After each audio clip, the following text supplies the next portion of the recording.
Ihalo lang natin maigi.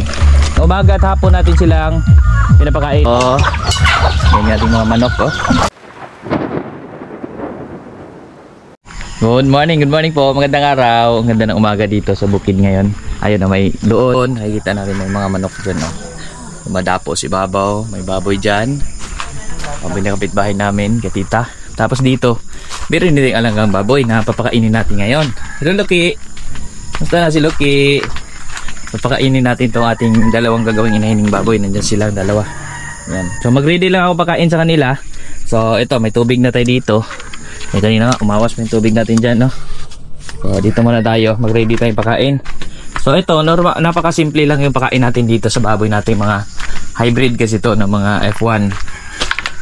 Nanay nun ay large white, ang tatay ay landrace. So ayan, may tubig tayong konti kasi umawas. Kumuha na ako tubig kanina. Ito may darak. Tapos meron tayong feeds. Ayan. So ano pa lang yun, nasa 4 months pa lang yung ating baboy. Kaya grower feeds pa lang din pakain natin doon. Tapos naluan din natin itong darak. Ayan. Itong isang puno na ganito, kalahating darak, kalahating feeds sa akin binibigay para hindi masyadong tumaba. Ang sa akin okay na yan. Para medyo makatipid-tipid tayo kasi inahing baboy yan. Matagal yan na matagal pa natin yung pakainin bago manganak. So nasa 7 months pa bago yan landi. Ayan, hinati ko isang ganito sa dalawang baboy na yon. Nasa 100 kilos yung baboy natin yon. Ayan, yung feeds din, grower feeds ito, no? Isang buong ganito rin. Tapos hati din yun sila. Ayan. Ayan, no? Okay na. Tapos ngayon dadalhin na natin ito doon sa kabila. Tapos lagyan natin ng konting feed supplement ito. Meron tayo itong feed supplement na ihalo din para ang mga baboy natin ay matibay. Kabila ng naghalo din ng darak. Ayan.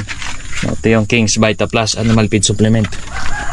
Haluan natin to. Kunti lang naman. Kunti lang halo natin dyan. Ayan.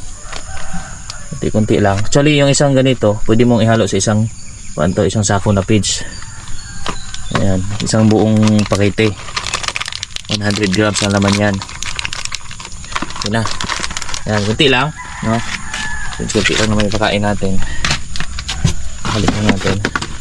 So actually may mga stock pa tayo dyan, no? Mga stock tayo in case na maubos.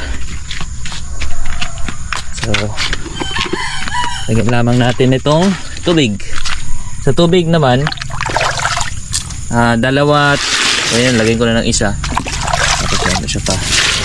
Dalawang ganito, dalawat kalahati ang nilalagay ng tubig. Kasi pag sobra-sobra, hindi nila inuubos. Ayan. Tapos ito lamang ay ate. Ayan. Ihalo lang natin maigi. Ayan.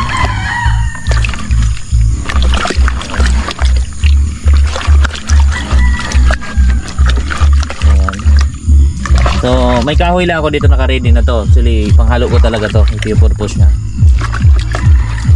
Tapos ngayon ay ibigay na natin doon mga baboy natin. Ayan sila, oh. Nakantay.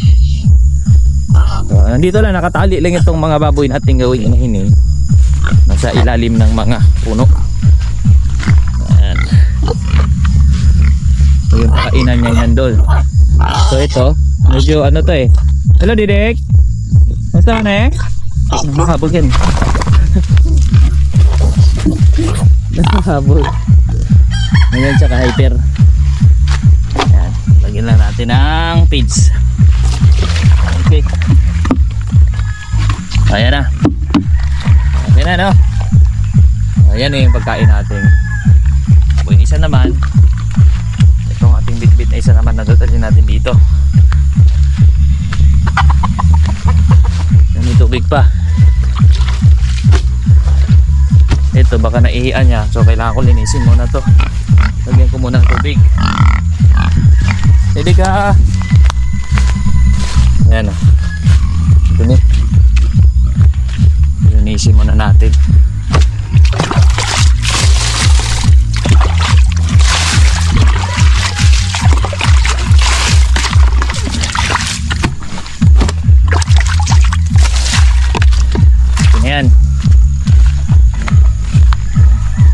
mga manok din dito, mga ilan-ilan.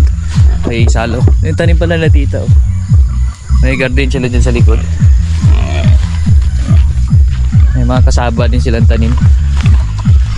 Ayan.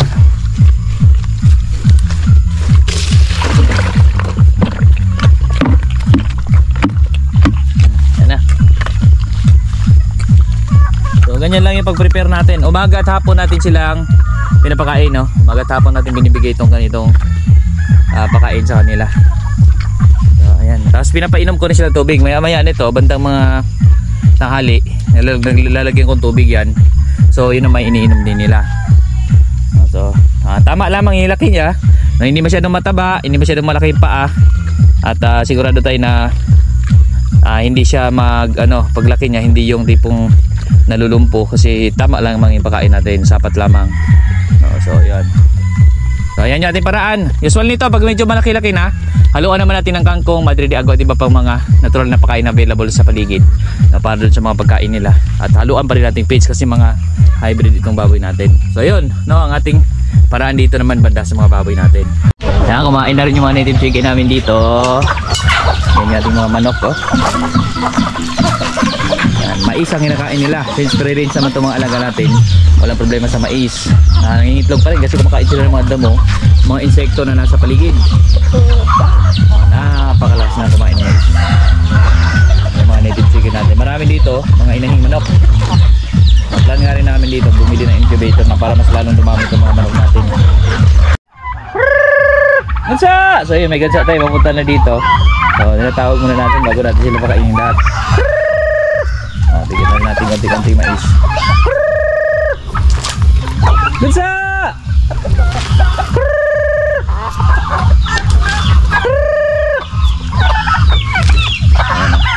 So pasok ako dito sa loob, no? Para madali mo pakain. Para palabasin ko rin itong manok na nandiyan, no? Kasi mga breeders na pabo na lang ipapasok ko dito sa kabila para ma-focus natin yung itlog ng mga pabo natin. Ayan, dito na tayo sa loob ng part. Yan, may mga manok pa rin dito. Kailangan natin palabasin yan para ang matira itong pabo na lang.